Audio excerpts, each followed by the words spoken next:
نطفے پیدا ہوتے، اس کے بعد انسان کا یہ قدم زنا کی طرف بڑھتا ہے۔ زنا کی پہلی سیڑھی ہے بدنگاہی، زنا کی پہلی سیڑھی ہے بد نظری، اس لیے بد نظری سے بچاؤ۔ اور ترمذی شریف کی ایک حدیث پیش کر دوں، سیٹھ جی سن لیں، اور دنیا بھر کے سیٹھ ہو جو شریعت سے دور ہو اور شریعت میں منمانی چاہتے ہو، کان کھول کے سن لو، شریعت تمہاری محتاج نہیں ہے، تم شریعت کے محتاج ہو۔ شریعت تمہارے حساب سے نہیں چلے گی، تم کو شریعت کے حساب سے چلنا ہے۔ آؤ ترمذی شریف کی حدیث سنیں۔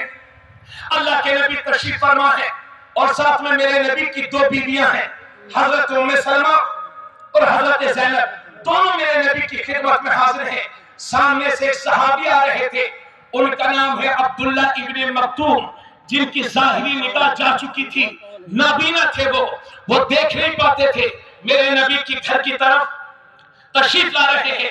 جب میرے نبی نے دیکھا کہ عبداللہ ابن مکتوم آ رہے ہیں تو اپنی دونوں بیویوں سے فرمایا، اندر چلی جاؤ، پردہ کر لو، آل کر لو، اندر چلی جاؤ، حجاب میں ہو جاؤ، عبداللہ ابن مکتوم آ رہے ہیں، جاؤ پردے میں چلی جاؤ۔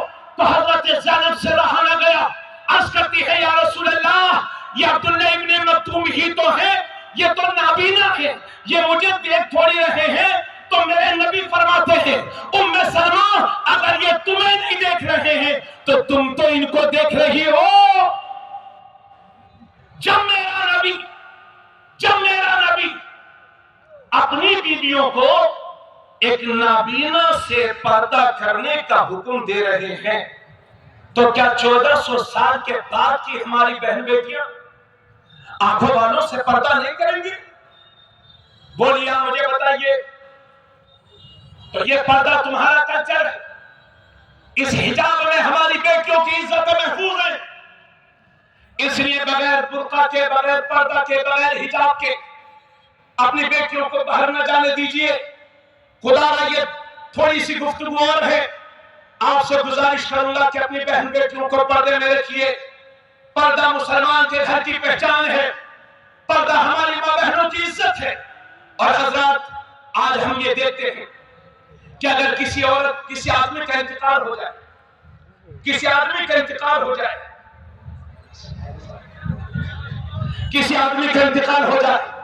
تو ہم یہ دیکھتے ہیں کہ ایک میت رکھی ہوئی ہے، اب کچھ عورتیں ادھر سے آئیں، کچھ عورتیں ادھر سے آئیں، میت کے پاس بیٹھی ہے، رو رہی ہے، بیٹی الگ رو رہی ہے، پوتی الگ رو رہی ہے، بہن الگ رو رہی ہے، بہو الگ رو رہی ہے۔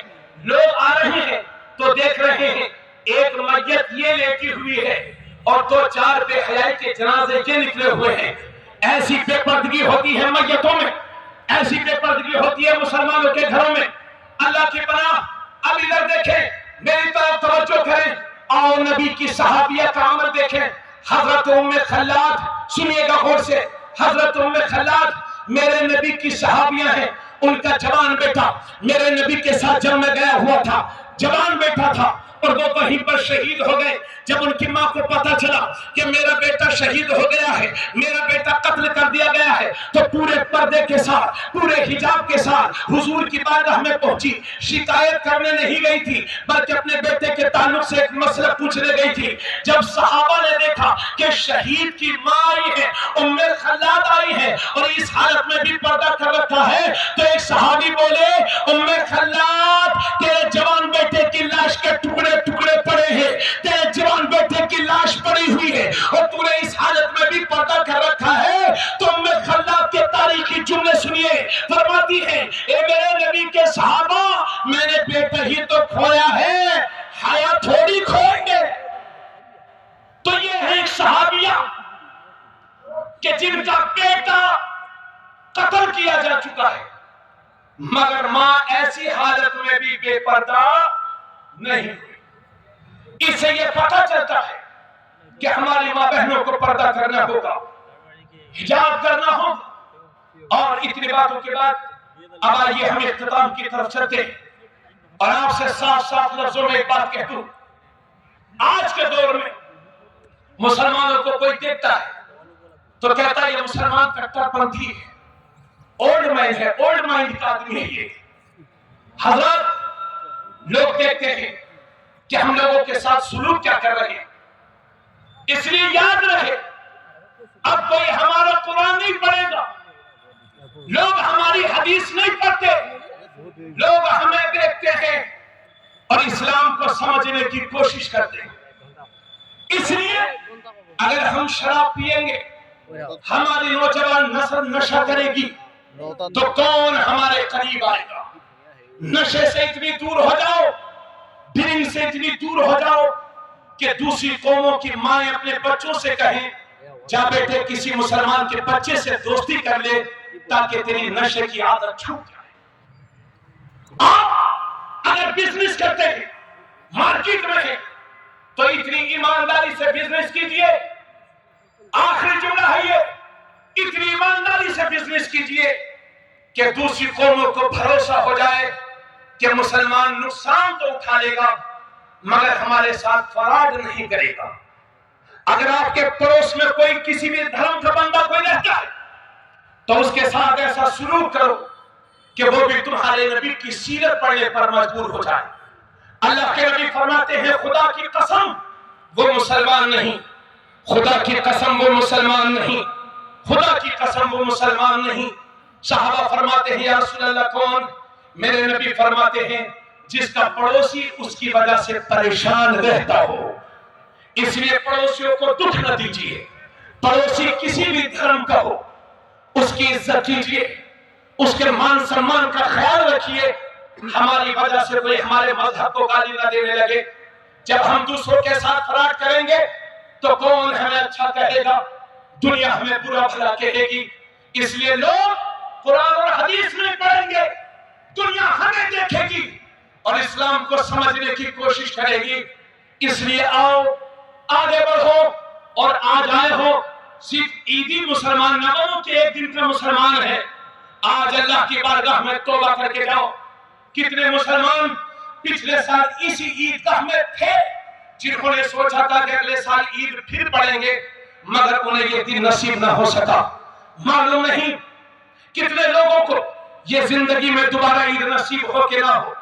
اللہ سب کو لمبی عمر دے مگر معلوم نہیں زندگی کی سانسیں کب تھم جائیں۔ اسی وجہ سے میرے نبی نے فرمایا تھا اے لوگوں جس طرح سے لوہے کو زنگ لگ جاتی ہے اسی طرح سے ان دلوں کو بھی زنگ لگ جاتی ہے، یہ دل بھی میلے ہو جاتے ہیں، یہ دل بھی گندے ہو جاتے ہیں۔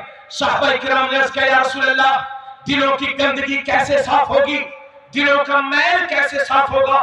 تو اللہ کے نبی فرماتے ہیں اگر دلوں کی گندگی دور کرنا چاہتے ہو تو کثرت کے ساتھ موت کو یاد کیا کرو اور قرآن کریم کی تلاوت کیا کرو۔ کثرت کے ساتھ موت کو یاد کرنا اور تلاوت قرآن کرنا یہ دل کی زنگ کو ختم کرتا ہے۔ نگر باہی اور منگل دیکھ کے قبرستان میں ایسے ایسے لوگ بھی آرام فرما رہے ہیں کہ جب وہ اس جگہ پر بولتے تھے، نگر باہی میں بولتے تھے تو چار آدمی ان کی باتوں کو سنتے تھے، کسی کو ہمت نہیں تھی کہ ان کی بات کو کاٹ سکے، مگر جب ان کی آنکھیں بند ہو گئی تو آج ان کے پوتے کو بھی یہ خبر نہیں ہے کہ میرے دادا کی قبر کہاں ہے، میرے دادا کی قبر کہاں ہے، میرے باپ کا وصال کتنی تاریخ کو ہوا تھا۔ حضرات گرامی کپڑے آج ہمارے سفید ہیں، کپڑے چمک رہے ہیں مگر ان دلوں کو چمکانے کی ضرورت ہے۔ دل جو کالے ہو چکے ہیں ان پر زنگ جب چکی ہے، آئے ہو سن لو میری بات، خالی ہاتھ واپس نہ جانا، موت زندگی کا کوئی بھروسہ نہیں، گلے سے گلے مل کے جانا اور جو تمہارے نبی نے سکھایا ہے اسی پر عمل کرنا کر کے جانا۔ ایسا نہ ہو کہ کانکھے سے کانکھا تو ملا مگر دل سے دل نہ مل سکا۔ آج کا دن نفرتوں کو ختم کرنے کا دن ہے، آج کا دن محبتوں کا دن ہے۔ قبرستان جاتے ہیں لوگ سفید کپڑے پہن کے جاتے ہیں، قبرستان میں بھی ٹھکتے مارتے ہیں، ہنسی کرتے ہیں۔ ایک زمانہ وہ تھا کہ لوگوں کے کپڑے پرانے ہوتے تھے، دل بڑے چمکیلے ہوتے تھے۔ آج کے آدمی کا لباس بڑا اجلا ہے مگر دل بڑا کالا ہو چکا ہے۔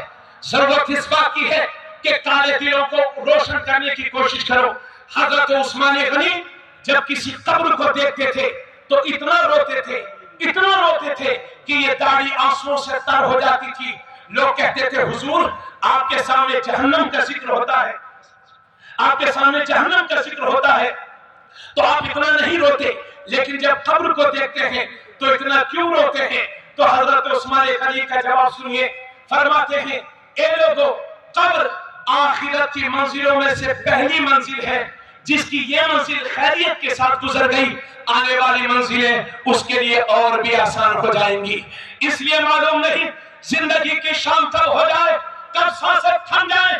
اللہ کا واسطہ دے کر کے کہتا ہوں، اس اجتماع عام میں خالی ہاتھ واپس نہ جاؤ، توبہ کر کے جاؤ اور یہ فیصلہ کر کے جاؤ کہ انشاءاللہ آج کے بعد کبھی نماز نہیں چھوڑیں گے، انشاءاللہ کبھی سود خوری نہیں کریں گے، انشاءاللہ کبھی زنا نہیں کریں گے، انشاءاللہ کبھی شراب نوشی نہیں کریں گے، انشاءاللہ حضور کی سنتوں پر عمل کرنے کی کوشش کریں گے۔ آپ اچھے عمل کرو، سچے مسلمان بنو، پھر آپ کا بھائی آپ کو یقین دلاتا ہے۔ ان حالات سے گھبراؤ نہیں، پریشان نہ ہو، فکر نہ کرو، یہ بادل ہیں اڑ جائیں گے، آندھیاں ہیں تھم جائیں گی، طوفان ہیں رک جائیں گے، اسلام کا اجالا قیامت تک باقی رہے گا۔ میرے عزیز، تو اپنا راستہ سیدھا کر لے، اگر راستے میں پتھر بھی ہوں گے تو اللہ موم بنا دے گا، کانٹے بھی ہوں گے تو پھول بنا دے گا۔ کہ محمد سے بتا تو نے تو تیرے ہیں یہ جہاں چیز ہے، کیا لوح و قلم تیرے ہیں؟ بہت بہت مبارکباد، عشق زندہ باد۔ ایک نعرہ لگائیے، نعرے تکبیر، نعرے رسالت، مسلک اعلیٰ حضرت، نظریات تاج الشریعہ، آسام کے سنی مسلمان۔ اللہ رب العزت کرم کرے، انشاءاللہ عمل کریں گے۔ اور کچھ کہنا چاہتا تھا، وقت بہت ہو گیا، زیادہ وقت لیا، اس کے لیے معذرت۔ اللہ سب کو سلامت رکھے، خوش رکھے، اللہ کے نبی کی محبت عطا فرمائے۔ وما علینا الا البلاغ۔ السلام علیکم ورحمۃ اللہ وبرکاتہ۔ السلام علیکم۔